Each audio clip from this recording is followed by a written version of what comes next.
नमस्ते दोस्तों, आज हमारे साथ आर्बिट्रेशन एक्ट हो, पेमेंट एंड सेटलमेंट एक्ट हो, लोन रिकवरी के केसेस हो, उनके एक्सपर्ट एडवोकेट महेश पवार जी आज हमारे साथ जुड़ गए हैं।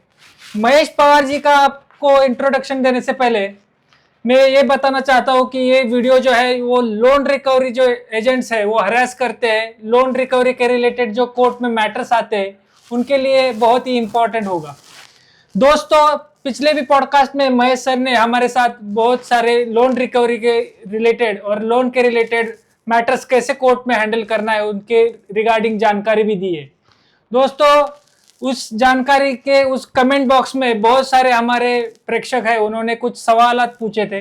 वो सवाल मैं आज आपके लिए लिख कर लाया हूँ ताकि आप ये समझ सके कि लोन के केसेस में, लोन डिफॉल्टर में कैसे विजिलेंट रहना है, लोन के कौन से टाइप्स है, अगर कोर्ट से समन्स आता है तो क्या कार्रवाई करनी है, कौन से सिक्योर्ड लोन क्या है, अनसिक्योर्ड लोन क्या है, ये सब किस जानकारी आज हम महेश सर से लेंगे।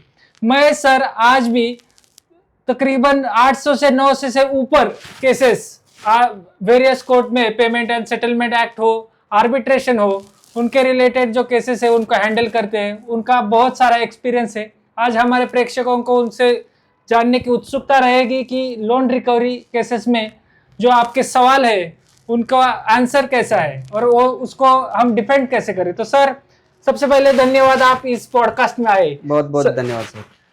आज सर, हमारे प्रेक्षकों के मन में बहुत सारे सवाल थे कि अगर हम लोन लेते हैं, क्रेडिट कार्ड लेते हैं, कुछ दिन बाद हम वो पे नहीं कर सकते क्योंकि बहुत सारी तकलीफें आती है, तो उस केस में हम क्या करते हैं कि लोन के जो नोटिसेस है, जो कोर्ट के समन्स है, इनको इग्नोर करते हैं। तो सबसे पहले तो मैं आपसे पूछना चाहूंगा सर कि लोन डिफॉल्टर है उसके पास कौन से नोटिसेस आते हैं और वो नोटिसेस का रिप्लाई देना क्या जरूरी है, और क्या इसके रिगार्डिंग आप हमें, हमारे प्रेक्षकों को थोड़ा सा इलाबोरेट करके बता सकते हैं कि लोन नोटिस जो लोन बोरोवर का है वो कैसे आते हैं और कौन से आते हैं। ये जो आपने प्रश्न पूछा है सर, ये लोन डिफॉल्टर जब भी आप होते हैं तो लोन डिफॉल्टर के पास कितने प्रकार के नोटिसेस आते हैं, ये इसका जवाब बहुत लोगों के पास जब शुरुआती दिनों में उनका जब लोन डिफॉल्ट होता है तो उनको ये क्वेश्चन मार्क होता है कि क्या अब हमें लीगल नोटिस आएंगे, और वो लीगल नोटिस आएंगे तो वो कौन से कितने प्रकार के होंगे, कौन से होंगे, कौन से सेक्शंस में होंगे, कौन से एक्ट में होंगे, ये सारी जानकारी अभी मैं आपको एक शॉर्टकट में बता देता हूँ ताकि आप सब मतलब अच्छे से समझ जाए, और एक आम भाषा में आपको यहाँ पे बताऊँगा। जैसे आपका लोन डिफॉल्ट हो जाता है, मतलब पहला ईएमआई आपका बाउंस हो जाता है, तो आपको सबसे पहले तो वो डिमांड नोटिस भेजेंगे, और डिमांड नोटिस में यही बोला जाएगा कि आपका इतना इतना अमाउंट है, मान लो फॉर एग्जांपल आपका 20,000 रुपीज़ का ईएमआई है, आपका ये बाउंस हो गया है। पहले महीने में तो शायद से आपको ये नोटिस ना आए, पर जैसे दूसरा ईएमआई आपका बाउंस हो जाता है तो होता क्या है दोस्तों कि यहाँ पे 3 ईएमआई जैसे अपने बाउंस होते हैं, तो 3 ईएमआई के बाद जो होता है जनरली सारे बैंक जो एनबीएफसी होती है वो क्या करती है, अपने अकाउंट एनपीए हो जाते हैं, मतलब उनके एनपीए कर देती है, मतलब नॉन परफॉर्मिंग अकाउंट इसको बोलते हैं अपन। अब जैसे 3 ईएमआई से पहले वो क्या करते हैं, प्रेशर लगाते हैं। अब प्रेशर मतलब जैसे दूसरा ईएमआई, पहले ईएमआई तो पकड़ लीजिए आप के घर में रिकवरी एजेंट आ जाएंगे, अलग अलग टाइप्स के हरासमेंट होगी, आपको फ़ोन कॉल पे होगी, घर पे भी आ जाएंगे या फिर आपके ऑफिस में भी आ सकते हैं।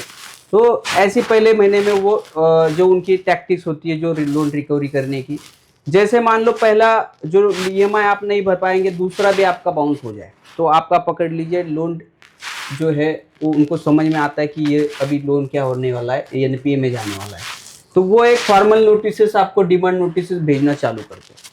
अब डिमांड नोटिस क्या होती है, मान लो फॉर एग्जांपल 2 ईएमआई बाउंस है तो दोनों ईएमआई का आपका अमाउंट वहाँ पे लिखा रहेगा, उसमें कुछ तो एक्स्ट्रा इंटरेस्ट वगैरह चार्जेस वगैरह लगा के वो एक बड़ा चढ़ा के अमाउंट उन्होंने वहाँ पे, ज़्यादातर जो मेरे पास नोटिस आते हैं उसमें से मैं एक्सपीरियंस से मैं आपको बता रहा हूँ कि वो अमाउंट आपसे डिमांड किया जाएगा लीगल नोटिस भेज के।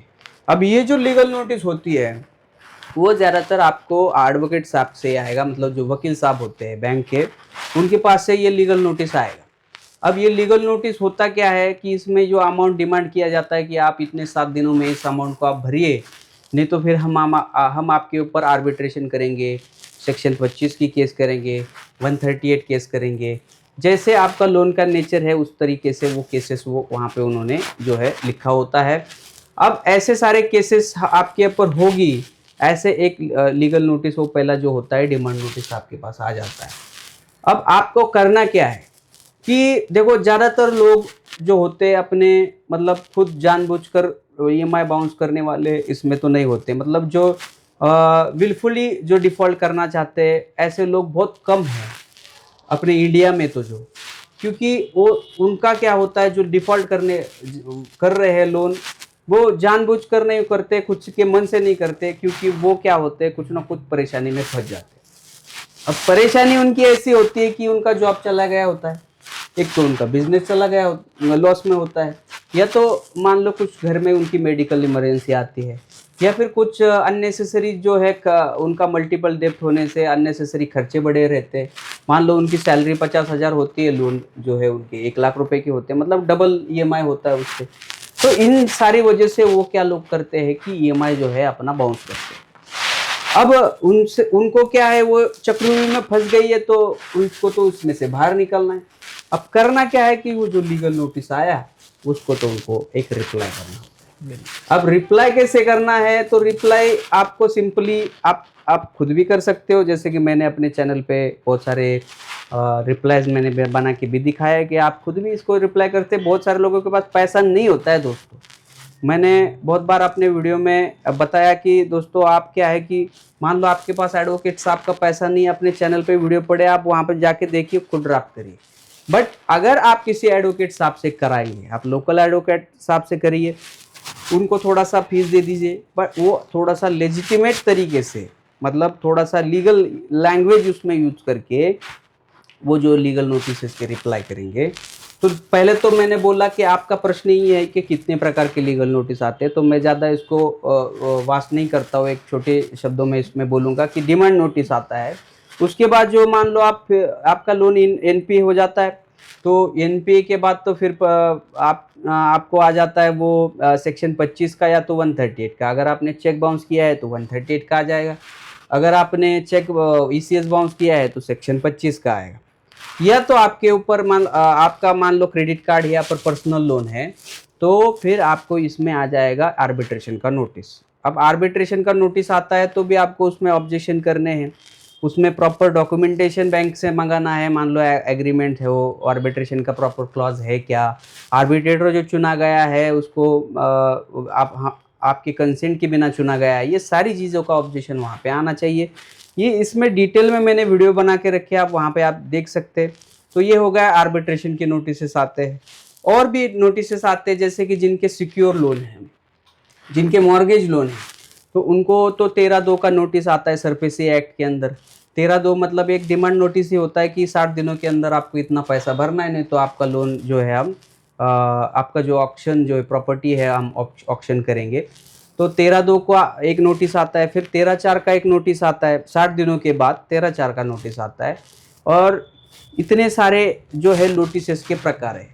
अब उसमें और एक डिफरेंट तरीके का नोटिस आपको बताऊंगा कि इसमें एक क्रिमिनल लाइबिलिटी भी आपकी बनती है। ऐसे भी बैंक आजकल क्या करते हैं, एनबीएफसी कंपनियां लीगल नोटिस भेज रहे कि आपके ऊपर हम 316, 318 ये सेक्शन बीएनएस के धाराओं के सहित हम लगा के आपके ऊपर पुलिस कंप्लेंट करेंगे, आपके ऊपर कोर्ट में केस फाइल करेंगे। ऐसे भी सेक्शन लगा के जो है आपको लीगल नोटिस जो है आपको आते। अब आपको करना क्या है कि इन सारे लीगल नोटिस के दोस्तों आपको रिप्लाई ज़रूर करना है। या तो आप, मैंने बोला कि खुद करिए, या तो आप अपने वकील साहब की मदद भी आप इसमें ले सकते हैं। तो इतने सारे प्रकार के नोटिस आते हैं, ये आप थोड़ा सा उसमें समझ लीजिए। दोस्तों ये जो सर इन्फॉर्मेशन बता रहे हैं ये आपको कहीं पे भी इतनी डिटेल में नहीं मिलेगी, क्योंकि सर ने खुद प्रैक्टिकली 600 से ज़्यादा केसेस में ये प्रैक्टिकली अनुभव किया है कि लोन डिफॉल्टर की समस्या क्या है, कोर्ट में कैसे डिफेंस लेना है, आगे जाके लोन डिफॉल्टर का जो डिफेंस है वो कैसे रेडी करना है, ये सब को एक्सपीरियंस की वजह से आ रहा है। और ये एक्सपीरियंस सर इतने दिनों का, इतने केसेस का प्रैक्टिकल एक्सपीरियंस आपके साथ शेयर कर रहे हैं, ये बात आप ध्यान से याद में रखना। अभी सर इसके रिगार्डिंग में आपका अगला सवाल पूछने जा रहा हूँ कि सर अगर जो लोन डिफॉल्टर है उनको कोर्ट से समन्स आता है या प्री कॉग्निजेंस नोटिस के ऊपर कुछ समन्स वगैरह आता है, तो उसके रिगार्डिंग हमारे प्रेक्षकों के मन में शंका है कि उसको कैसे डिफेंस किया, क्या इसको इग्नोर किया जाए या उसको खुद डिफेंड करना चाहिए कोर्ट का नोटिस? ये बहुत महत्वपूर्ण प्रश्न पूछा है सर आपने। अब सबसे पहले ये बात जान लो कि कोर्ट की केस के कौन से सेक्शनों में या फिर कौन से एक्ट में आपके ऊपर होती है जो लोन डिफॉल्टर होते हैं। अब सबसे पहले तो आप ये समझ लीजिए कि आपके ऊपर जो केस होने जा रही है वो होने जा रही है ईसीएस बाउंसिंग की केस। दूसरी, अब मैंने आपको बोला कि एक 138 एनआई एक्ट मतलब जो निगोशिएबल इंस्ट्रूमेंट एक्ट होता है उसके अंदर एक आपका केस होने जा रहा है। या तो आपके ऊपर आजकल जो मेरे पास जो नोटिस आते हैं वो होते हैं धारा 420, मतलब जो पुरानी जो आप 420 मतलब चिटिंग, उसमें ही अभी नया भारतीय न्याय संहिता जो नया एक्ट है क्रिमिनल कोड है अपना, तो उसमें जो धारा हो गई 420 की 316 318, मतलब ये भी एक चिटिंग की धारा है। अब इन धाराओं में क्या आता है आपको, पहले तो प्री कॉग्निजेंस नोटिस आता है। और जैसे प्री कॉग्निजेंस नोटिस, पहले तो ये समझ लीजिए कि प्री कॉग्निजेंस नोटिस कोर्ट से जो सबसे पहले तो ये क्या है, इसका एक्सप्लेनेशन आपको मैं एक शॉर्टकट में यहाँ पे बताऊंगा कि प्री कॉग्निजेंस नोटिस जो होता है वो कॉग्निजेंस लेने से पहले का एक जो है वो स्टेज है। मतलब जैसे कि कोर्ट में जो कंप्लेनेंट पार्टी होती है, मतलब जो बैंक होती है, एनबीएफसी कंपनी होती है, ये कंप्लेनेंट पार्टी होती है, इनके द्वारा जो है कोर्ट में केस फाइल हुआ है। अब इन्होंने जो कंप्लेंट फाइल हुआ है, क्या ये कंप्लेंट का कॉग्निजेंस मैजिस्ट्रेट साहब ने लेना चाहिए? तो लेना चाहिए, तो क्यों लेना चाहिए या नहीं लेना चाहिए, आपको कुछ आपको बताना है कोर्ट में जाके कि नहीं ये केस हम नहीं बनता हमारे ऊपर, आप इसको जो है इसका कॉग्निजेंस ना लीजिए। अब जैसे प्री कॉग्निजेंस का नोटिस आता है तो जो भी एक्यूज होता है, मतलब जो आरोपी होता है, जो लोन डिफॉल्टर, उस कोर्ट में उनको पेशी होनी चाहिए। और पेशी होके या फिर आप वकील साहब के थ्रू भी अपीयर करके उसमें वो पेशी कर सकते हैं, क्योंकि ज़्यादातर जो होते हैं आजकल जो प्री कॉग्निजेंस नोटिस जो होते हैं, जो समन होते हैं, वो आउट ऑफ स्टेट, मतलब जहाँ पे वो रहते हैं वहाँ पे नहीं रहते, कोई दूसरे स्टेट से ही, दूसरे ज़िले से ही वो जो है समन प्री कॉग्निजेंस नोटिस आती है। तो कोर्ट में आपको जाके कि जैसे कि ये हमारे ऊपर केस क्यों नहीं बनता, मान लो आपका जो ईसीएस बाउंसिंग का केस हो गया होगा, तो वो ईसीएस हमने तो ऑलरेडी पेड कर चुके हैं, वो हमारे ऊपर केस बनता ही नहीं है। दूसरी बात ये भी हो सकती है कि मान लो कुछ इसमें टेक्निकली गलती होगी, है ना, टेक्निकलिटी भी आप उसमें निकाल के वो केस आप कॉग्निजेंस ना लीजिए।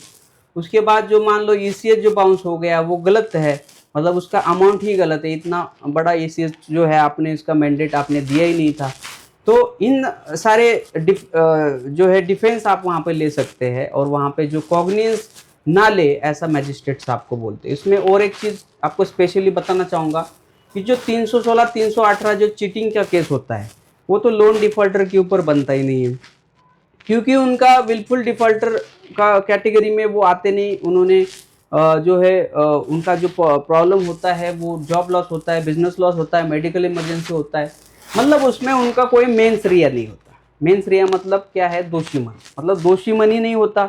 तो फिर वो जो है 420 का केस, जो मैं सिंपल भाषा में, सिंपल सेक्शन जो आपको पता है 316 318 का, तो उसमें जो है वो केस हमारे ऊपर बनता ही नहीं है। ऑलरेडी माननीय सुप्रीम कोर्ट के कुछ जजमेंट्स है, हाई कोर्ट के कुछ जजमेंट्स है कि लोन डिफॉल्टर के ऊपर ये 316 318 जो चीटिंग का केस है नहीं बनना चाहिए। ठीक है, तो ये सारे जजमेंट्स वगैरह वहाँ पे आप दिखा सकते हैं। मान लो आपने कुछ बैंक से पहले कम्युनिकेशन किया है कि जैसे मैंने बोला कि आपको प्रायर नोटिस भेजना चाहिए, वजह से आपका लोन डिफ़ॉल्ट होने जा रहा है, तो उससे पहले आप जो है बैंक को नोटिस भेजिए। या फिर आपका लोन डिफ़ॉल्ट भी हो गया है तो आप बैंक को एक नोटिस भेजते हैं और वो नोटिस भेज के जो बैंक को बताते हैं कि मुझे जो है ये लोन भरने के लिए आप 6 महीने का टाइम दीजिए, 12 महीने का टाइम दीजिए, या फिर आप लोन को रिस्ट्रक्चर करिए, ईएमआई को रिस्ट्रक्चर करिए। ऐसा कोई आपने बैंक से कम्युनिकेशन किया है, लेटर पत्र व्यवहार किया है, तो वो भी आप वहाँ पे कोर्ट में लगा सकते हैं। आप बोल सकते हैं कि ये जो केस हमारे ऊपर नहीं बनता, हमने एज पर आरबीआई के गाइडलाइंस इनको कम्युनिकेशन किया है, इन्होंने हमारे साथ फेयर प्रैक्टिस नहीं की। देखो, बचाव के तो अनेक तरीके होते हैं, आप कैसा बचाव करते हैं वो आपके ऊपर डिपेंड है, आपके वकील साहब के ऊपर डिपेंड है। तो इस तरीके से आप जो है प्री कॉग्निजेंस स्टेज में जो है आपको एक्ट करना है। अब जैसे आप प्री कॉग्निजेंस स्टेज पे मान लो कोर्ट ने जो है वो केस का कॉग्निजेंस ले लिया, और कॉग्निजेंस ले लिया तो आपका कोर्ट वो जो कोर्ट है वो आपको क्या करेगा, इशू समन करेगा, मतलब समन भेजेगा। अब समन भेजेगा मतलब आपको जो है वहाँ से आपका केस जो है दोस्तों चालू हो गया। अब केस जो है दाखिल कर दिया गया है, आपको यहाँ से आगे आपके केस का ट्रायल होगा। अब केस का ट्रायल होने से पहले जो है एक प्रावधान होता है कि आपको वहाँ पे कोर्ट में जाके एक अपना बेल सिक्योर करना पड़ता है। अब बहुत लोगों को ये पता नहीं रहता है कि वकील साहब दे दिए मतलब क्या है, हमें जाने की जरूरत नहीं है। एक बार तो आपको जाने की जरूरत पड़ेगी कि वहाँ पे एक बार जाके आपको बेल सिक्योर करना पड़ेगा। अब बेल लेना मतलब क्या होता है कि कोर्ट को ये बताना, एक श्योरिटी देना होता है, एक सिक्योरिटी देना होता है कि हाँ हम आगे की सारे डेट्स हम अटेंड करेंगे, ठीक है, हमारे वकील साहब के थ्रू करेंगे, हम भी करेंगे। जो है ऐसी श्योरिटी मतलब ही कोर्ट को बेल लेने के जो प्रक्रिया है उसी को हम बोलते हैं बेल की सिक्योरिटी करना, मतलब कोर्ट को एश्योर करना कि आगे की तारीखें हम सारी अटेंड करेंगे। तो देखिए पहले समन क्या होता है ये आपको पता चला कि समन मतलब क्या है। जब केस रजिस्टर हो जाता है तो फिर कोर्ट हमें क्या करती है, समन भेजती है, और समन के बाद मान लो आप नहीं जाते कोर्ट में तो आपके अगेंस्ट कोर्ट वारंट भी निकाल सकते हैं। अब वारंट भी कितने प्रकार के होते हैं मैं आगे आपको बताऊंगा। इससे रिलेटेड ही मैं सर आगे का सवाल आपसे पूछने से पहले, हमारे बहुत सारे व्यूअर्स हैं, उनको पुलिस के ज़रिए एक बार वारंट आ जाता है, जैसे आपने बताया कोर्ट का वारंट आता है, तो पुलिस हो जो लोन रिकवरी एजेंट है वो गाली गलौज देने चालू करते हैं, और पुलिस स्टेशन में बुला के थोड़ा सा हैरेसमेंट भी करते हैं लोन डिफॉल्टर का। जैसे कि आपने पहले भी बताया कि हम लोन नहीं भर पाए, लेकिन इसका सजा इतना तो नहीं कि आप हमें ह्यूमिलिएट कर रहे हो, मतलब समाज में आके चिल्ला रहे हैं, बहुत सारे लोन डिफेमेशन कर रहे हैं, और पुलिस स्टेशन में भी पुलिस कोऑपरेट नहीं कर रही है, पुलिस भी हमें ब्लैकमेल कर रही है। तो ये वारंट का सीरियसनेस कितना है, और वो वारंट कैसे कैंसिल कर सकते हैं, और वारंट कौन से रहते हैं, ये थोड़ा हमारे व्यूअर्स को बताइए, ताकि हमारे व्यूअर्स के मन में डर है कि हमारे रिकवरी एजेंट ऐसे गाली दे रहे हैं, पुलिस स्टेशन में जाएंगे तो पुलिस ऐसे बोल रही है, तो ये लीगली हम इससे कैसे फाइट कर सकते हैं, और लीगल प्रोसेस में वो बेलेबल हो नॉन बेलेबल हो, वारंट क्या है वो भी जरा हमारे व्यूअर्स को समझा दीजिए सर। देखिए कैसा होता है सर, आपने जो बताया कि लोन रिकवरी एजेंट हैरेस करते हैं, आप सबसे पहले समझ लो कि हमारे देश में ऐसा कोई कानून ही नहीं बना जो ये कहता है कि लोन आपका डिफॉल्ट हो गया, मतलब लोन ईएमआई आपका अगर बाउंस हो गया तो आपके साथ हैरेसमेंट हो। मैंने अपने पहले बहुत सारे वीडियो में बता के रखा है कि लोन डिफॉल्ट करना मतलब कोई क्राइम नहीं है। तो क्या उनको क्या कानून बना है कि बैंक रिकवरी एजेंट्स को ऐसा कुछ कानून है कि लोन डिफॉल्ट हो गया तो इनके घर में जाके बैठे, इनको गाली गलौज करे, इनके मोहल्ले में जाके, उनके सोसाइटी में जाके उनका डिफेमेशन करे, उनकी नाम खराब करे? ऐसा तो कोई कानून बना ही नहीं है दोस्तों। ये तो खुद ही लॉ एंड ऑर्डर का वायलेशन है। मतलब जो पुलिस को काम दिया है लॉ एंड ऑर्डर मेंटेन करना, लॉ एंड ऑर्डर का पालन करना। अब लॉ एंड ऑर्डर का पालन ये रिकवरी एजेंट अगर नहीं करते तो सिंपल सी, मैं आपको हर एक मेरे हजारों कॉल आ जाते हैं कि सर हम क्या करें इन रिकवरी एजेंट के हैरेसमेंट से बचने के लिए। तो यही है कि आपको ये पुलिस की सहायता लेनी पड़ेगी। अब पुलिस को ही जाके वहाँ पे कंप्लेंट करनी पड़ेगी अप्रोप्रिएट, अगर वहाँ पे वो लोन रिकवरी एजेंट के का कोई वीडियो है, कोई ऑडियो है, वो सारी चीज़ें, या फिर गाली गलौज किया है, कुछ घर में आके बैठा है, ट्रेसपासिंग का है, एक्सटॉर्शन का है, हरासमेंट का है, डेफेमेशन का है, बहुत सारे सेक्शंस है, क्रिमिनल ट्रेसपास है, हाउस ट्रेसपास है, बहुत सारे सेक्शंस है। वहाँ पे जाइए, आप पुलिस कंप्लेंट करिए, उस रिकवरी एजेंट का फोटो दिखाइए, वीडियो दिखाइए, नाम, आईडी कार्ड, वो सारा आप कैप्चर करिए और उसका पुलिस कंप्लेंट करिए। उसमें जो बैंक का मैनेजर है जिसने इस एजेंट को भेजा हुआ है, जो एजेंसी वालों को भी इनको पार्टी बनाइए, फिर इसको प्रॉपर आप जो है एफआईआर में कन्वर्ट करिए, ऐसा पुलिस से आप रिक्वेस्ट करती है। अब बहुत सारे लोग मुझे ये भी प्रश्न पूछते हैं कि सर इसमें हमें पुलिस जो कोई कोऑपरेट ही नहीं करती। अब अगर कोई पुलिस आपको कोऑपरेट नहीं करेगा तो वो खुद ही गलत काम कर रहा है, खुद ही वो इनलीगलिटी कर रहा है। अब देश में, ये स्वतंत्र देश में, भारत स्वतंत्र देश है और स्वतंत्र देश में हमारा इंडियन कॉन्स्टिट्यूशन बना है और कॉन्स्टिट्यूशन के जो राइट्स हर एक नागरिक को दिए गए हैं, अगर उसके साथ अगर कोई गलतियां होती है, गलत होती है, तो उसके लिए उसके राइट्स प्रोटेक्ट करने के लिए जो पुलिस वहाँ पे बिठाई जाती है, उस पुलिस को हमारे जो टैक्स पेयरों के जो टैक्स पे करते हैं उसमें से उस पुलिस वालों को क्या करते हैं, पगार पे करते हैं, हम सैलरी पे करते हैं, उसको तो आपका काम करना पड़ेगा। पुलिस को जैसे आपने गए तो आपको एटलीस्ट उसने एनसी दाखिल करना चाहिए, एटलीस्ट आपका कंप्लेंट लेना चाहिए। लेकिन सर उसके साथ वीडियो रिकॉर्डिंग वगैरह इंपॉर्टेंट है। 100%। हाँ, यस, अगर देखिए आपके पास कोई एविडेंसेस प्रॉपर अगर नहीं रहेंगे तो पुलिस भी उसमें कुछ नहीं कर पाएंगे। पुलिस भी हाथ कानून से बंधे हैं। अगर आपके पास कुछ प्रॉपर एविडेंस है, गाली गलौज का है, ट्रेसपैसिंग का है और कुछ है, तो आप ज़रूर उस पुलिस को उनको दिखाइए और उन्होंने जो है उसको एफआईआर में कन्वर्ट करना चाहिए। अगर नहीं करती पुलिस भी उन रिकवरी एजेंट का साथ देती है, तो आप जो है उनके हायर अथॉरिटी जो भी उनके एसओ होंगे या फिर सीपी होंगे, एसपी होंगे, वहाँ पे आप उस पुलिस के नाम के साथ पुलिस का भी कंप्लेंट करना और वो तो रिकवरी एजेंट का कंप्लेंट करना ही करना है। या तो फिर आप अगर फिर भी एफआईआर नहीं होती तो आप कोर्ट के माध्यम से कोई वकील साहब अपने नियर बाय जो भी होंगे उनके द्वारा भी आप कोर्ट के थ्रू भी आप एफआईआर उनकी करा। सर अभी ये सिक्योर लोन और अनसिक्योर लोन, इनका थोड़ा सा हमारे दर्शकों को डिफरेंस समझा दीजिए। और जो हमारा टॉपिक रह गया कि वारंट आता है और पुलिस स्टेशन में बुलाया जाता है, तो वो वारंट का प्रोसीजर क्या है, वो वारंट कैसे कैंसिल किया जाए। और क्या है, बहुत सारे हमारे दर्शक है उनका केस कई अलग अलग राज्यों में है, किसी का बंगाल में है, किसी का गुजरात में है, किसी का राजस्थान में है। तो ये वारंट की प्रक्रिया कैसी रहती है और वारंट कैंसिलेशन की प्रोसेस क्या है, ये थोड़े से आसान भाषा में समझा दीजिए। बहुत ही अच्छा प्रश्न है सर। आपने जो पूछा कि वारंट, इससे पहले भी आपने पूछा, मेरे से रह गया था, वारंट के कितने प्रकार है, ये बहुत कॉमन प्रश्न है। सब लोग यही मुझे बोलते हैं कि सर ये वारंट से हमारा क्या नुकसान हो सकता है, क्या हम इस वारंट से हम क्या जेल में जा सकते हैं, क्या हमें पुलिस पकड़ सकती है क्या। तो आप एक बात समझ लीजिए दोस्तों कि वारंट के दो प्रकार होते हैं। एक होता है बेलेबल वारंट और एक होता है नॉन बेलेबल वारंट। इसके रिलेटेड आपको यूट्यूब पे कई सारे वीडियो मिल जाएंगे, फिर भी आपको मैं यहाँ पे बताऊंगा। जो बेलेबल वारंट होता है, जब भी कोर्ट इशू करती है, मान लो आप समन की स्टेज पे आप कोर्ट को अटेंड नहीं करते, कोर्ट को अपीयर नहीं होते, जो भी आपके कारण रहे होंगे, तो कोर्ट क्या करती है, आपके अगेंस्ट जो है बेलेबल वारंट जारी करती है। अब ऐसा बेलेबल वारंट जो जहाँ पे आप रहते हैं, मान लो आप पुणे में रहते हैं, तो पुणे में जहाँ पे रहते हैं, जिस एरिया में रहते हैं, उस एरिया की एसएचओ को जो है वो वारंट क्या होता है, वो कोर्ट से आता है और वो उस एरिया का जो एसएचओ होता है, फिर वो वारंट को क्या करता है, एग्जीक्यूट करता है। एग्जीक्यूट करता है मतलब उसको सर्विस करना पड़ता है वारंट का, कि या तो आपको फोन आ जाएगा पुलिस स्टेशन से, या तो आपको पुलिस आपके घर पे आ जाएगा, कोई कांस्टेबल आ जाएगा और वो आपको वारंट सर्विस करेगा, बोलेगा कि ये बेलेबल वारंट आपके अगेंस्ट आ गया है, तो वो भी बेल बॉन्ड वो जो है वहाँ पे फर्निश करेगा। आपको एक बार पुलिस स्टेशन आना होगा, ऐसा भी बोल सकता है। वहाँ पे वो बेल बॉन्ड क्या करेगा, फर्निश करेगा। जो भी सिक्योरिटी उसमें लिखी है, मान लो उसमें 500 लिखा है, 1000 लिखा है, वो उस अमाउंट का कुछ आप वहाँ पे गारंटी दे सकते हैं।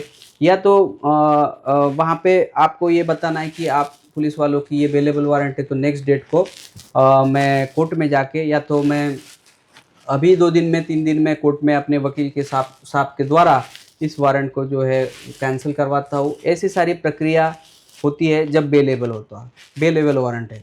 मतलब बेलेबल वारंट में आपको पुलिस के द्वारा ही बेल मिल जाए, आपको पुलिस को कोई अरेस्ट वगैरह नहीं करना, ना कोई पुलिस आपको ज़बरदस्ती अरेस्ट कर सकता है। आपको पुलिस का आपका राइट है कि वो बेलेबल है तो आपको बेल देना। अब दूसरा है कि आपको वारंट आता है, वो नॉन बेलेबल आता है। अब नॉन बेलेबल वारंट में जब आप मान लो बेलेबल वारंट पे भी कोर्ट में हाजिर नहीं हो रहे, आप बेलेबल वारंट भेज रहे कोर्ट पर, आपको उसमें अपीयर नहीं हो रहे, ना आपके वकील साहब भेज रहे, तो आपके अगेंस्ट नॉन बेलेबल वारंट हो जाएगा और वो वारंट भी जो है पुलिस स्टेशन में आ जाएगा। अब पुलिस को तो आपको किसी भी हालत में अरेस्ट करके लेके जाना है। अब पुलिस आपको बेल नहीं दे सकती। अब पुलिस आपको यही बोलेगी कि आप तुरंत जाके कोर्ट में आप जो है बेल ले लो और इस नॉन बेलेबल वारंट को आप कैंसिल करवाओ, ऐसा हमें कुछ लेके कोर्ट से जो बेल जो आपने दिया है वो कागजात हमें दिखाओ। नहीं तो आपको पुलिस वहां पे, क्योंकि कोर्ट का आदेश ही रहता है नॉन बेलेबल में आपको जो है अरेस्ट करना ही करना है, कुछ बेल नहीं देना है। नॉन बेलेबल का मीनिंग ये है कि आपको कोई बेल नहीं देना। तो ये पुलिस क्या कर सकती है, वारंट एग्जीक्यूट कर सकती है और आपको वहां पे अरेस्ट करके कोर्ट के सामने पेश कर सकती है। तो दोस्तों इस कंडीशन में भी अगर पुलिस मान लो आपसे कोऑपरेट करती है तो आप अच्छे अपने नज़दीकी वकील साहब के द्वारा कोर्ट में अपेयर हुई है और वो वारंट को कैंसिल करिए। तो ये भी एक आपके पास जो है ऑप्शन वहाँ पे रहता है। तो ये दो प्रकार के वारंट होते हैं, बेलेबल और नॉन बेलेबल। यहाँ पे आपने जो सर आपने प्रश्न पूछा, बहुत लोगों का प्रश्न है, बहुत अच्छा प्रश्न आपने यहाँ पे पूछा। तो यहाँ पे आपका ये प्रश्न का उत्तर आपको एकदम क्लियरली मिल गया। बहुत ही अच्छा इन्फॉर्मेशन दिया हमारे व्यूअर्स को। बहुत सारे परेशानी होती है जब कभी भी वारंट निकलता है तो उनको लगता है अभी हम जेल में जाएंगे, तो जेल में जाएंगे, लेकिन अगर अच्छा एडवोकेट का सलाह लेंगे तो आप आगे वाले जो आपके जो कॉन्सिक्वेंसेस है उससे आप बच सकते हैं। तो इससे रिगार्डिंग ही अभी आप लोन डिफॉल्टर है, तो लोन डिफॉल्टर के जरिए जो सिक्योर लोन और अनसिक्योर्ड लोन की जो कंसेप्ट है वो थोड़ा हमारे दर्शकों को समझा दीजिए कि वो सिक्योर्ड लोन कौन सा होता है और अनसिक्योर्ड लोन कौन सा है। जैसे कि हमारे कई दर्शक क्रेडिट कार्ड डिफॉल्ट करते हैं, कई दर्शक पर्सनल लोन डिफॉल्ट करते हैं, तो वो सिक्योर्ड और अनसिक्योर्ड क्या फर्क है वो थोड़ा समझा दीजिए। ये सिक्योर्ड लोन और अनसिक्योर्ड लोन में डिफरेंस ये होता है कि सिक्योर्ड लोन में जो भी होता है कि आपका प्रॉपर्टी कुछ मॉर्गेज आपने रखा होता है, जैसे आपका घर हो, गाड़ी हो, बंगला हो, प्रॉपर्टी जो भी है, चल अचल संपत्ति आपने वहाँ पे मॉर्गेज रखा होता है, वो होता है सिक्योर्ड लोन। अब जब भी ऐसा लोन आप नहीं भर पाते हो, आप इस लोन को डिफॉल्ट कर जाते हो, तो आपके अगेंस्ट जो है सरफेसी एक्ट जो होता है उसके अंदर जो आपके ऊपर कार्रवाई हो सकती है। आपकी जो सिक्योर प्रॉपर्टी मतलब जो मॉर्गेज आपने प्रॉपर्टी की रहती है, तो वो प्रॉपर्टी बेच के उसको ऑक्शन करके वो जो लोन वसूलने का काम जो है बैंक करती है। अब अगर ऐसे नोटिसेस आते हैं इन सिक्योर लोन में, मॉर्गेज लोन में, तो भी हम क्या कर सकते हैं, वहाँ पे मैं आपको बताना चाहूँगा कि आप DRT जो डेप्ट रिकवरी ट्रिब्यूनल होता है उसमें आप अपील कर सकते हैं। वहाँ पे सिक्योरिटाइजेशन एप्लीकेशन फाइल कर सकते हैं, उसमें एक इंट्रीम एप्लीकेशन फाइल करके उस प्रोसीडिंग को आप सरफेसी के आप स्टे ले सकते हो। उसमें थोड़ा सा समय निकाल के आप उस लोन को फिर से रेगुलराइज कर सकते हो, या तो आप उसमें थोड़ा सा वक्त निकाल के आप उस लोन को सेटल कर सकते हो, या फिर उसको आप क्लोज कर सकते हो। तो जब ये सिक्योर लोन होता है और सिक्योर लोन के रिलेटेड आपको आगे की ये सारी जो है कार्रवाई बैंक आपके साथ कर सकती है। अब अनसिक्योर लोन में होता क्या है कि अनसिक्योर लोन में बैंक के पास तो आपका कोई प्रॉपर्टी मॉर्गेज नहीं रहता, वो तो खुद ही अनसिक्योर लोन कहा जाता है। अब इस अनसिक्योर लोन में बैंक के पास आपके अगेंस्ट जो लायबिलिटी होती है वो एक क्रिमिनल और सिविल प्रकार की लायबिलिटी होती है। अब इसमें क्या करता है बैंक, सबसे पहले मैंने बोला कि आपको डिमांड नोटिस आएगा, फिर 138 चेक बाउंसिंग के धारा के साथ, या फिर सेक्शन 25 जो है आपका ECS बाउंसिंग की धारा के साथ आपको नोटिस आएंगे, आपके ऊपर केसेस फाइल हो जाएंगे, आपके ऊपर आर्बिट्रेशन होंगे, और ये सारी चीज़ें जो है आपको अनसिक्योर लोन में जो है वहाँ पे फेस करनी पड़ेगी। अब होता क्या है कि अनसिक्योर लोन में आपको प्रॉपर्टी जो मॉर्गेज ना होने के कारण वहाँ पे बैंक जो होता है वो क्या करता है, आपको अच्छा वहाँ पे डिस्काउंट वहाँ पे देता हो, मतलब कम रेट में वो क्या करता है आपसे सेटलमेंट करने की कोशिश करता है। तो अनसिक्योर लोन में ज़्यादा थोड़ा सा मतलब कम डरने की आपको ज़रूरत है, मतलब पेमेंट तो आपको करना है, सेटलमेंट तो आपको करना है, पर थोड़ा सा यहाँ पे आप रिलैक्स होते हो। बट सिक्योर लोन में आप थोड़ा सा डरने की ज़रूरत है। जैसे आपका तीसरा EMI बाउंस हो जाए तो आपका बैंक क्या करती है, लोन अकाउंट जो है NPA करती है, नॉन परफॉर्मिंग एसेट कर देती है, और फिर आपका सरफेसी का जो है प्रोसीडिंग आगे जाके है चालू करती है। तो दोस्तों इन दोनों लोन्स में क्या डिफरेंस है ये आपको अभी समझ में आया हो। बहुत ही अच्छा डिफरेंस आपने सर समझाया हमारे दर्शकों को। सर हमारे कई दर्शक ऐसे हैं कि वो मल्टीपल लोन ट्रैप में फंस चुके हैं, मतलब सिक्योर्ड लोन भी है, अनसिक्योर्ड लोन भी है, और एक लोन को चुकाने के चक्कर में दूसरा लोन लेते जा रहे हैं और मल्टीपल ट्रैप में वो फंस चुके हैं। तो उनके लिए एक आपके पास कोई प्लान है क्या कि कैसे वो उसको फेस करें लीगली, उस बैटल को कैसे जीता जाए? क्योंकि मैंने 10 क्रेडिट कार्ड है और मेरे मल्टीपल 60-40 लाख के ऊपर लोन है, तो उसके रिगार्डिंग आप कुछ अगर हमारे दर्शकों की सहायता कर सकते हैं। बहुत ही अच्छा प्रश्न है सर। बहुत सारे लोग बहुत फ्रस्ट्रेट रहते हैं, बहुत सारे लोग डिप्रेशन में चले जाते हैं और ये लोन मल्टीपल और हरासमेंट की वजह से लोग पूरे टूट गए रहते हैं, अंदर से टूट गए रहते हैं। मेरे पास तो ऐसे है कि बहुत सारे क्लाइंट जो होते हैं मेरे पास वो सुसाइड अटेम्प्ट करके भी आते हैं। मेरे को बहुत बुरा लगता है दोस्तों, हर एक के जीवन में ऐसी सिचुएशन आती है कि कभी न कभी उसको फाइनेंशियल क्राइसिस में जाना पड़ता है और उसके साथ ऐसे, क्योंकि आजकल की ज़िंदगी ऐसी हो गई कि बिना बिना लोन के किसी हो ही नहीं सकती। आज लोअर लेवल से लेके अपर लेवल तक, मतलब जितना आप मान लो गरीब से लेकर रईस तक, ऐसा कोई आदमी नहीं रहा कि जिसके ऊपर लोन नहीं है। अब उसके साथ अगर मान लो कभी ऐसा फाइनेंशियल हार्डशिप हो जाता है तो उसको तो क्या है, लोन डिफॉल्ट का हो जाता है। और अब उसमें निकलना कैसे, अब होता कैसे है कि इसमें एक तो लोन, कभी लोन मतलब होता नहीं है, ज़्यादातर मल्टीपल लोन ही लोग उठाते हैं। किसी का गाड़ी का होता है, घर का भी होता है, उसके साथ पर्सनल लोन भी होता है, उसके साथ क्रेडिट कार्ड भी होता है। अब यहाँ पे होता क्या है दोस्तों कि आपको मल्टीपल लोन, मतलब मान लो आपका सैलरी है 50,000 पर आपका लोन हो जाता है 70,000 का ईएमआई। अब वहाँ पे आप ट्रैप में फंस जाते हो, इसी को बोलते हैं लोन ट्रैप। ये लोन ट्रैप में जैसे आप फंस जाते हो तो आपको इसमें सोल्यूशन एक ही होता है कि एक तो आप बैंक से लोन रिस्ट्रक्चर करवा के ले लो। अब लोन रिस्ट्रक्चरिंग का भी जो है गाइडलाइंस, आरबीआई की गाइडलाइंस है कि लोन रिस्ट्रक्चर करना चाहिए। लोन का ईएमआई जो है आपका कम करना चाहिए। अगर आप मल्टीपल डेट में फंसे हैं तो लोन का ईएमआई करके, ट्यूनर बढ़ा के, ऐसे कुछ ऑप्शंस जो है बैंक ने आपको देने चाहिए, एनबीएफसी कंपनी ने आपको देने चाहिए। मतलब आपके साथ फेयर प्रैक्टिस करनी चाहिए। अब ये वर्ड्स जो है आरबीआई गाइडलाइंस में लिखे सारे, इसीलिए ये वर्डिंग आपको इस्तेमाल कर रहा हूँ कि आपके साथ फेयर प्रैक्टिस अगर नहीं होती, आपको फिर लोन डिफॉल्ट ही कर जाते हो, आप वो तो लोन भर ही नहीं पाते, क्योंकि आपका ईएमआई ही 70,000 हो गया ये, और सैलरी आपका 40-50 हज़ार है, तो आप तो उसको भर ही नहीं पाते। तो अब यहाँ पे होता क्या है कि ऑप्शन दूसरा बच जाता है कि आपको लोन की सेटलमेंट्स करनी पड़ती है। अब आप एक ध्यान में रखना, अब मेरे पास तो ऐसा क्लाइंट है कि जिसके 40-40 लोन। अब मेरे पास ऐसे भी लोग क्लाइंट्स आते हैं जो ऐप के द्वारा, जिस ऐप से मतलब अच्छी सैलरी है तो कोई भी ऐप आपको लोन दे देगा। तो ऐप तो चेक ही नहीं करता कि सिविल में आपके कितने लोन हैं और कितना ईएमआई है, वो तो देता ही नहीं, वो तो धड़ाधड़ लोन मतलब वहां से पास कर देते। अब 40-40 अकाउंट्स वाले भी लोग मेरे पास आ जाते हैं कि सर हमारे पास 40 लोन अकाउंट है, अब इनको हम कैसे सेटल कर पाए कि हमारे सैलरी से डबल तो इसका ईएमआई है। अब मैं इन लोगों को तो ऐसे ही बताऊंगा, देखो ऐसे में क्या होता है, बहुत ज़्यादा आप डिप्रेशन में चले जाते हो। आपको सबसे पहले तो आपको इन सिचुएशनों में थोड़ा सा आपको स्ट्रांग होना चाहिए। डिप्रेशन में चले जाने से आपका प्रॉब्लम सॉल्व नहीं होगा। आपको यहाँ पे सोल्यूशन ओरिएंटेड कुछ तो करना चाहिए, जैसे कि आपको सबसे छोटा जो लोन है उसको आप पकड़िए, उसको सेटल कर दीजिए। मान लो कुछ आपको 20,000 का लोन है तो उसको आप 15,000 में, 10,000 जो वो कंपनी आपको ऑफर कर रही है उसको सेटल करो। फिर आपका धीरे धीरे जो छोटे छोटे लोन हैं वो आप पहले सेटल कर दीजिए, फिर बड़े बड़े लोन्स में आप चले जाइए। अब इससे होता क्या है, मैंने प्रैक्टिकल देखा है। अब मेरे पास तो हज़ारों केसेस आ जाते हैं ऐसे, मैंने सोल्यूशंस अपने क्लाइंट्स को दिए।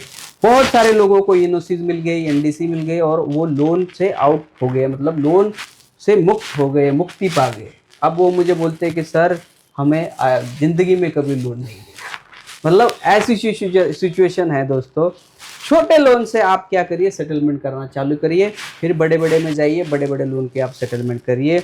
आपकी सिचुएशन बैंक को समझाइए कि मेरे पास मेडिकल इमरजेंसी हो गई है, मेरे पास जॉब लॉस हो गया है, या तो मेरा जॉब है बट पहले जितना सैलरी मेरा नहीं है, या तो मेरा बिजनेस है, बिजनेस मेरा बंद हो गया है, अब मैं जॉब कर रहा हूँ, मेरे पास घर में कुछ मेडिकल इमरजेंसी, उसके कुछ कागजात है, मेडिकल डॉक्यूमेंट्स है, आप उनको बैंक को दिखाइए, मैनेजर को दिखाएंगे तो मैनेजर वहाँ पे कुछ सॉल्यूशन निकालेगा, वहाँ पे कुछ कंसिडरेशन आपका कंसिडर किया जाएगा और आपको कुछ अच्छा सेटलमेंट ऑफर दिया जाएगा। उसमें मान लो सेटलमेंट भी आपको 2 या 3 ईएमआई भी वो करके देंगे, ऐसे भी होते हैं। बट मैं आपको यहाँ पे बताना चाहूँगा स्पेशली अपने इस वीडियो पे कि आप ज़्यादातर इंस्टॉलमेंट्स में सेटलमेंट ना करें। मैंने बहुत सारे लोगों का ऐसा देखा है कि बहुत सारे लोग जो है इंस्टॉलमेंट में सेटलमेंट करते, 2 ही इंस्टॉलमेंट भर देते पर तीसरी नहीं भर पाते। अब तीसरी नहीं भरते तो फिर वो पूरा सेटलमेंट क्या हो जाता है, कैंसिल हो जाता है। फिर से लोग आपसे बड़ी अमाउंट डिमांड करना चालू करते हैं। आप ट्राई करिए दोस्तों कि आपका सेटलमेंट वन टाइम में ही हो, मतलब एक ही ईएमआई में आपका लोन जो है सेटल हो जाए। कभी कभी सर बहुत सारे एजेंट्स रहते हैं, वो कॉल के जरिए बोलते हैं कि आप पहले इंस्टॉलमेंट पे कीजिए और इंसिस्ट करते हैं लोन बोरोवर को कि आप तुरंत पे कीजिए, तुरंत पे कीजिए, और इस ट्रैप में हम प्रेशर की वजह से भर भी देते। तो उसके लिए कैसे अपना मेंटेलिटी रखना है ये भी समझिए। अब देखो क्या होता है, लोन रिकवरी एजेंट्स बने रहते हैं अपने कमीशन के, उसको पाना होता है अपना कमीशन, उसका डेली जो गुजारा भत्ता है उसको तो मिलना चाहिए। उसके लिए तो वो अपना पूरा हद पार कर देगा, आपको इलीगल नंबर से, अनऑथराइज नंबर से कॉल कर देगा। और आपको आपके फ्रेंड सर्कल पे, आजकल तो फ्रेंड सर्कल में भी कॉल हो रहे हैं, फैमिली मेम्बर्स में भी कॉल हो रहे हैं, और आपके ऑफिशियल्स में, जैसे आप जहाँ पे काम कर रहे हो वहाँ पे एचआर को, अपने बॉस को भी कॉल जा रहे हैं। तो ऐसा कोई टैक्टिक्स नहीं बचा। मेरे पास ऐसे क्लाइंट है कि अब मैं आपको बताना, इस वीडियो में बताना मैं चाहूँगा कि उनके घर की बहू बेटियों, जो लेडीज़ जो होती है, उनको भी ये लोग जाके सेक्सुअली हरास करने का ट्राई करते हैं। ऐसे भी मेरे पास क्लाइंट आते हैं। देखो इतनी जिल्लत मतलब जो लोन डिफॉल्टर के साथ हुई है, मैंने एक्सपीरियंस किया है सर। आपको ऐसे इनलीगल एक्टिविटी से तुरंत आपको बचना है। आपको वीडियोस निकालना है, आपको ऑडियोज निकालना है, जो भी है आप एविडेंस उसका बना के आप पुलिस स्टेशन में जाना है और पुलिस को एविडेंस दिखा के उसको एफआईआर करना है। और तुरंत उस जो भी कॉन्सर्न बैंक होगी, एनबीएफसी कंपनी होगी, उसको भी वो वीडियो भेजना है, उसके ऊपर एक्शन लेने को बोलना है। या तो 30 दिनों बाद आपको अगर एक्शन नहीं होता, आपके ऊपर कुछ मतलब सोल्यूशन नहीं आता, तो आपको आरबीआई में भी कंप्लेंट करना है 30 दिनों के बाद। मतलब जब 30 दिनों का मौका बैंक को मिला, अगर फिर भी सोल्यूशन नहीं निकलता, तब वहाँ पे आरबीआई वहाँ पे आपका कंप्लेंट का कॉग्निजेंस लेगी, फिर आपका जो है वहाँ पे सोल्यूशन निकल आएगा। अब वहाँ पे आपका जो है वो हरासमेंट जो है यहाँ पे कम हो जाएगा। बट यहाँ पे मैं आपको बताना चाहूँगा कि आप जितना हरासमेंट सहोगे, उतना ज़्यादा लोग वो हरासमेंट आपके साथ करेंगे। जितना आप डरोगे उतना वो डराएंगे। ये मैं आपको बताना चाहूँगा। बहुत ही अच्छा बताया सर आपने।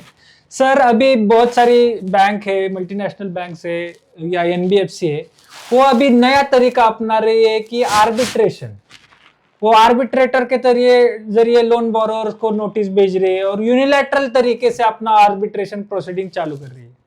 तो उस आर्बिट्रेटर के नोटिस का इंपॉर्टेंस कितना है और वो आर्बिट्रेशन प्रोसीडिंग्स क्या है और आर्बिट्रेटर कौन है, ये जरा हमारे दर्शकों को लेमैन की भाषा में उनको समझ में आए, ऐसी लैंग्वेज में आप समझाने की हम इच्छा चाहते हैं। बहुत मतलब आपने ये जो प्रश्न है आजकल ये ट्रेंडिंग है। मतलब जैसे आपने आर्बिट्रेटर, आर्बिट्रेशन, मैंने कितने सारे तो वीडियो अपने अपने चैनल पे बना के रखे हैं कि आर्बिट्रेशन मतलब क्या है। फिर भी इस वीडियो में आपको एक मैं शॉर्टकट में बताना चाहूँगा कि आर्बिट्रेशन मतलब एक मध्यस्थता कानून है। आर्बिट्रेशन एक्ट मतलब मध्यस्थता क्या कानून, मतलब दो पार्टियों का जब डिस्प्यूट होता है, तब दो पार्टियों में ये डिस्प्यूट को सॉल्व करना चाहिए। अब मान लो आप दो फ्रेंड है और दो फ्रेंड में झगड़ा होता है, तो तीसरा जो कॉमन फ्रेंड होता है वो क्या आता है, उन दोनों का झगड़ा सुनता है और मान लो उसके ऊपर जो है दोनों को समझा के, कोई तो एक पक्ष में उसको जो है वो गलती जिसकी है उसको जो है उसको पूरा करने के लिए बोलता है। अब यहाँ पे आर्बिट्रेटर की भी भूमिका वही है। आप पहले तो ये जान लीजिए बात कि आप आर्बिट्रेशन मतलब दोनों पार्टियों में जो डिस्प्यूट सॉल्व करते हैं, सॉल्व करने के लिए आर्बिट्रेटर चुना जाता है। अब आर्बिट्रेटर चुनने की एक प्रक्रिया होती है दोस्तों। अब आर्बिट्रेटर चुनने की प्रक्रिया ये होती है कि दोनों पार्टी का डिस्प्यूट है, वो दोनों पार्टियों ने मिलकर आर्बिट्रेशन चुनना चाहिए। अब यहाँ पे बैंक और एनबीएफसी कंपनी क्या करती है कि आर्बिट्रेटर अपना खुद ही चुन लेती है, वो आर्बिट्रेटर से नोटिसेस भेजती है, फिर ये लोन डिफॉल्टर ऑब्जेक्शन करता है कि भाई मैंने ये आर्बिट्रेटर पहचानता ही नहीं हूँ, अब आर्बिट्रेटर से मैं अपना डिस्प्यूट कैसे सॉल्व करूँ, क्योंकि ये आर्बिट्रेटर बैंक से तो मिला नहीं है ना। ये सारी तरीके की चीज़ें यहाँ पे होती है। और बहुत सारी जो मैंने केसेस एक्सपीरियंस किया है, तो आर्बिट्रेटर जो होता है वो बैंक की तरफ से ही चुना जाने की वजह से वो बैंक की तरफ से ही अपना जो है अवार्ड जो है करता है। अब यहाँ पे आप ये बात समझ लीजिए कि ऐसा अगर आर्बिट्रेटर चुना जाता है तो इस आर्बिट्रेटर को आप या फिर इस आर्बिट्रेटर ने किया हुआ अवार्ड आप जो है अप्रोप्रिएट कोर्ट में, मतलब जैसे डिस्ट्रिक्ट कोर्ट में या फिर हाई कोर्ट में जाके इसको आप चैलेंज कर सकते हो सेक्शन 34 के अंदर। और इस तरीके का अवार्ड जो इनलीगल है, यूनिलैटरल है, एक्स पार्टी अवार्ड है, इसको आप चैलेंज करके उसको सेट असाइड कर सकते हैं।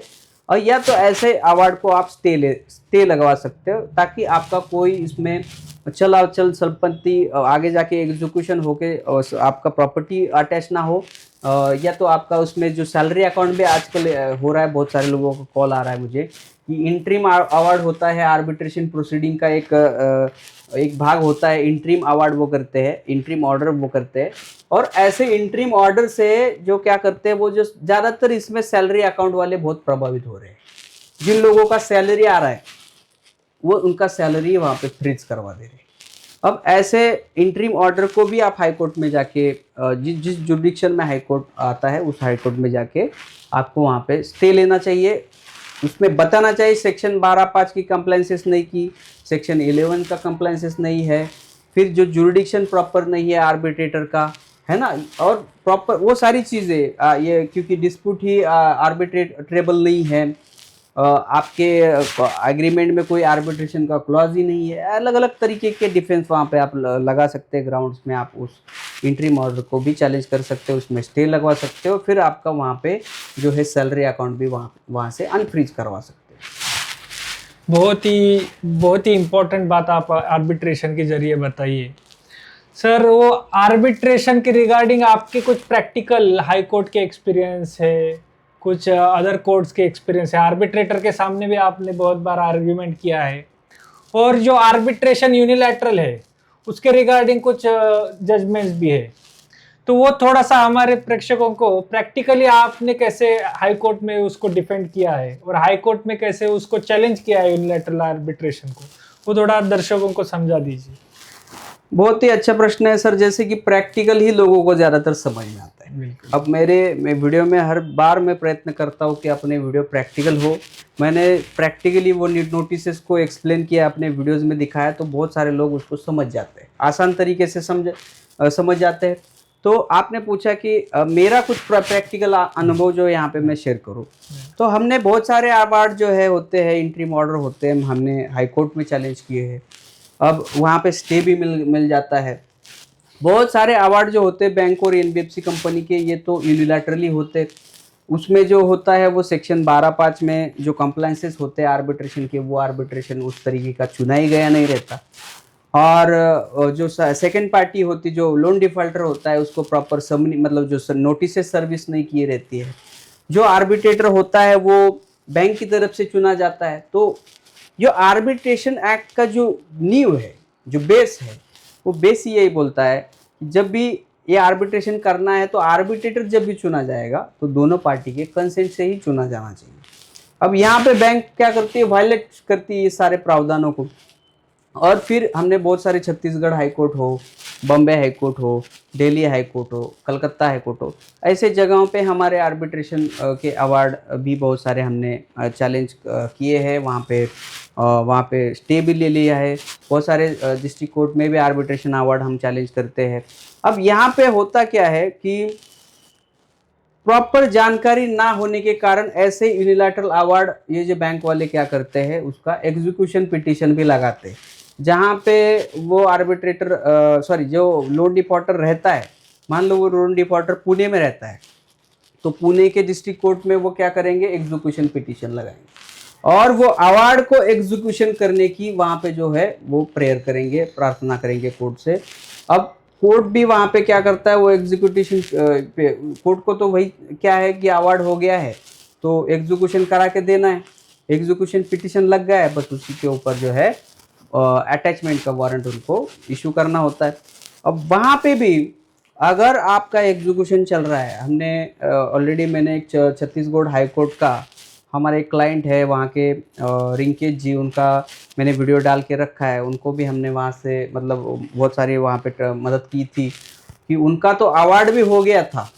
अब अवार्ड होने के बाद वो अवार्ड जो है एग्जीक्यूशन में भी चला गया था और नियर बाय वो क्या अटैचमेंट और वारंट भी उनका निकल गया था कि उनकी जो प्रॉपर्टी जब्त करके वो जो है पैसा वहाँ से वसूल के बैंक वहाँ से लेने वाली थी।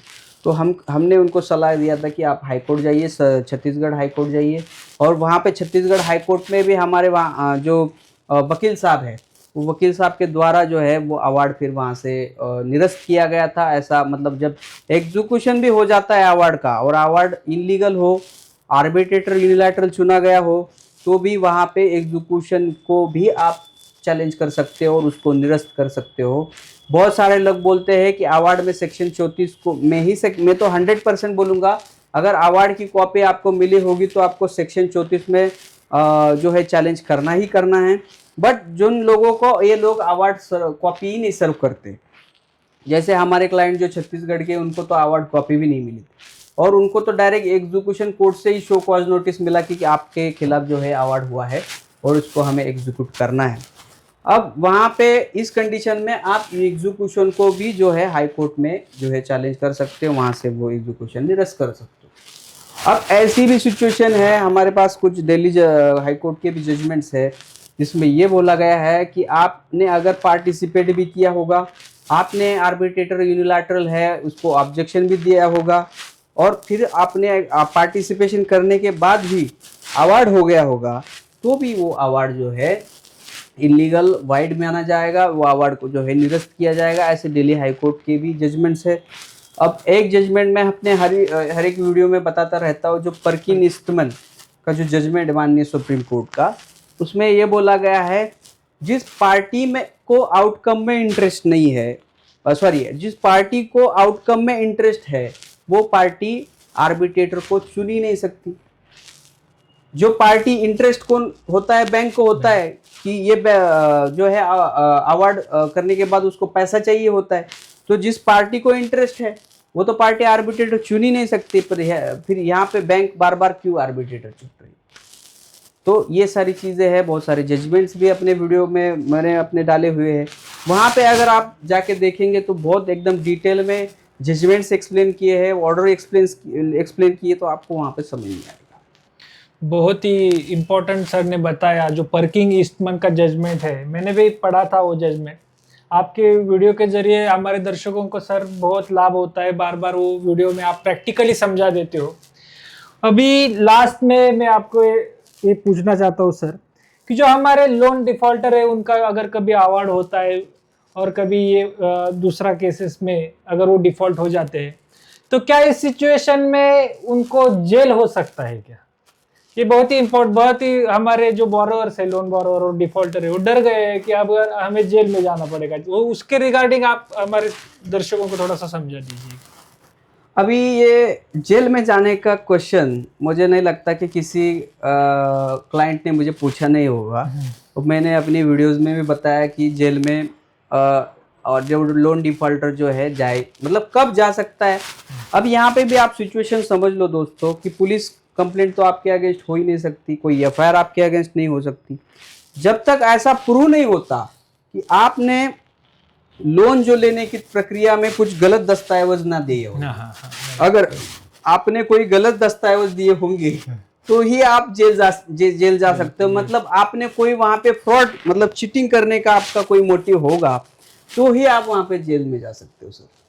अब ये हो गई एक सिचुएशन, और दूसरी सिचुएशन ये है कि अगर आपने कोई कोर्ट का समन इग्नोर किया है, कोर्ट को आपने अटेंड नहीं किया, और कोर्ट के बार बार समन करने से, बुलावे के बाद भी अगर आप वहाँ पे नहीं गए होंगे तो भी आपके अगेंस्ट अरेस्ट वारंट होगा, फिर नॉन अवेलेबल अरेस्ट वारंट होगा, और कोर्ट हो सकता है वहाँ पे आपको कुछ दिनों के लिए, क्योंकि आपने कोर्ट के बुलावे को माना नहीं था, तो आपको कुछ दिनों के लिए आपको जेल में भी डाल सकती है। तो आप समझ लो दोस्तों कि जेल में जाना तो हमें नहीं है, ज़्यादातर तो ना के बराबर समझ लो, बट आपको कोई कोर्ट का नोटिस आता है, समन आता है, तो आपको ज़रूर अटेंड करना है। अगर आपके अगेंस्ट कोई फॉल्स केस भी दर्ज होता है, जैसे कि 420 जो 318 316 नया धाराओं के साथ अगर फाइल होता है, तो उसमें भी क्या होता है, वारंट इशू होते हैं और वो सारी चीज़ें होती है। तो आपको उसको इग्नोर करना ही नहीं है, कोई भी कोर्ट हो आपको अटेंड करना है। आपको अगर वकील साहब की ज़रूरत पड़ेगी, आप लोकल वकील साहब देख लीजिए, नहीं तो आप मेरी भी हेल्प ले सकते हैं। आपको मैं वहाँ के जो हमारे पैनल एडवोकेट्स हैं उनके द्वारा भी आपका केस जो है हम वहाँ पे हैंडल कर सकते हैं। बिल्कुल अच्छी भाषा में सर आपने ये समझाया। सर हमारे जो लोन बोरोअर्स है अभी थोड़ा सा मुझे लगता है कि टेंस फ्री हो जाएंगे आपके वीडियो के देखने के बाद। और क्या है सर कि हमने लोन लिया, लेकिन लोन लेते टाइम तो हमारा इंटेंशन नहीं रहता है वैसे डिफॉल्ट करना। Yes, लेकिन बाद में कुछ परिस्थितियां जैसे आपने एक्सप्लेन की आती है और हम लोन डिफॉल्ट करते हैं। ये वीडियो का मकसद सर ये नहीं है ना कि हमें लोन पे ही नहीं करना है। नहीं नहीं नहीं, ऐसा तो मैं, बहुत सारे लोग ऐसे भी होते हैं, मतलब मैं बोलूँगा आपको कि मुझे ये भी सलाह पूछते हैं कि सर हमें ये लोन भरना ही नहीं है। अब मैं यही बोलूँगा उन लोगों को कि देखो, ऐसी सलाह जो मांगेगा तो उसकी तो हेल्प मैं कुछ कर ही नहीं पाऊँगा, क्योंकि ऐसी गलत एडवाइस तो मैं नहीं कर सकता कि लोन बैंकों का डुबाया जाए। मैं आपको यही बोलूँगा कि आप थोड़ा सा टाइम लीजिए, बैंक से बातचीत करते रहिए, बैंक से कनेक्ट रहिए, उनके लीगल नोटिस के आप रिप्लाई करिए। आप मान लो कोई केस दर्ज हुआ है तो उसको भी अटेंड करिए और टाइम निकालिए, टाइम रिक्वेस्ट करिए और पैसे का अरेंजमेंट करके उनके साथ सेटलमेंट ज़रूर करिए। लोन डिफ़ॉल्ट करने का या डुबाने का इंटेंशनली जो इरादे रखते हैं, फिर उनको फिर आगे जाके तकलीफ हो सकती है और 100% हो सकती है। मैंने ऐसे कई उदाहरण है मेरे पास, इंटेंशनली लोन डिफ़ॉल्ट कर रहे हैं, कुछ कभी ना कभी उनको जो है वहाँ पे आगे जाके, मान लो बैकग्राउंड वेरिफिकेशन होता है, पुलिस वेरिफिकेशन होता है, वहाँ पे भी आगे जाके कुछ आपको मान लो कुछ जॉब है, कंपनी में लग गए हैं, तो आपके अगेंस्ट वो केसेस दिख जाती है। तो आप एक समझ लेना बात को कि आपको इंटेंशनली जो लोन डिफ़ॉल्ट करना चाहते हैं उनके लिए तो ये वीडियोज़ नहीं है।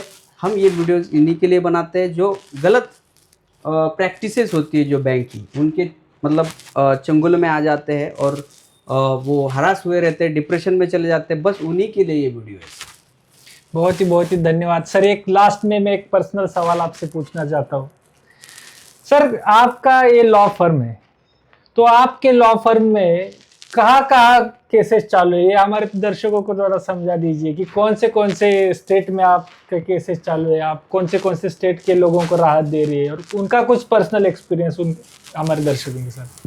तो जो पहले तो लॉ फर्म है वो तो सर हमारा आपको पता ही है, लेक्सलेंस एडवोकेट्स LLP। आप अगर गूगल भी करेंगे तो आपको सारी जानकारी हमारे लॉ फर्म के, मतलब बहुत सारे लोग ऐसे होते हैं कि ऑथेंटिकेशन पूछना चाहते हैं, तो आप ऑथेंटिकेशन लेक्सलेंस एडवोकेट्स LLP जो है हमारी लॉ फर्म है पुणे में। अगर हमारी आपको कभी ज़रूरत लगे तो हमारे हर एक स्टेट में, हर एक ज़िले में पैनल एडवोकेट्स है। अब जैसे आपने पूछा कि आपके करीबन पकड़ लीजिए 800 अबव केसेस हमारे पूरे इंडिया में चल रहे हैं। जैसे हर एक स्टेट में, जैसे कि ज़्यादातर तो चेन्नई में, बेंगलोर में, अहमदाबाद में, कलकत्ता में, दिल्ली में, फरीदाबाद में और राजस्थान में, जयपुर में, ऐसे बहुत जगहों पे जो है केसेस ज़्यादातर बैंक फाइल करती है। और इन्हीं जगहों पे पुणे में, मुंबई में, और ये भी केसेस यहाँ पे भी होते हैं। तो सारी जगहों पे अगर आपको हमारी कुछ हेल्प लगे, पहले तो आप लोकल एडवोकेट्स, लोकल लॉयर साहब से ही कांटेक्ट करना अगर आपकी जान पहचान नहीं होगी। जिन लोगों को मान लो कुछ पहचान ही नहीं है, वो हतबल हो गए हैं, वो उनको पता नहीं कि अब मैं आगे क्या कर पाऊंगा, तो उन लोगों के लिए है बस। आप अगर मेरी हेल्प चाहते हैं तो डिस्क्रिप्शन में हमारा नंबर रहता है, तो वहाँ के ही लोकल लॉयर से हम आपको जो है आगे की प्रोसीडिंग में मदद करेंगे। तो आप ये श्योरिटी रखना कि आपके जो है वहाँ पे जो भी लॉयर होंगे वो आपका काम अच्छे से करेंगे। बहुत ही धन्यवाद। दर्शकों, महेश सर ने जो भी बताया वो आप एक नोटबुक लेकर उसका नोट्स निकाल के रखना। अगर आप फंस गए लोन के ट्रैप में तो उससे कैसे निकालना, ये वीडियो आप बार बार देखिए, उसको लाइक कीजिए, सब्सक्राइब कीजिए, और मेरा मानना है कि आप जल्द से जल्द ये लोन के ट्रैप से बाहर निकलिए। और अगर आपको कोई भी दिक्कत आती है तो सर को बिंदास कांटेक्ट कीजिए। सर कभी कोर्ट में रहते हैं तो आप सर से टाइम मांग लीजिए। मैंने बहुत बार देखा है कि सर बिजी रहते हैं, कोर्ट में उनका आर्गुमेंट चालू रहता है।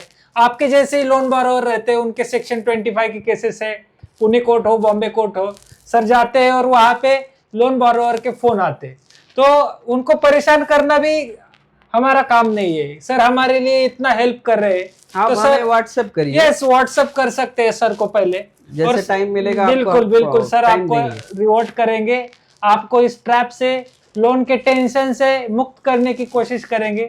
तो दर्शकों, आज ये आपने ये जो वीडियो है वो बहुत ही अच्छी तरह से सुना, इसके लिए मैं आपका भी धन्यवाद करता हूँ। और सर को हम सब की ओर से शुक्रिया अदा करना चाहता हूँ कि सर ने पहले भी वीडियो में बहुत सारे लोगों के सवाल थे, उनका अच्छी तरह से आंसर दिया, ये वीडियो में लीगली एक्सप्लेन किया।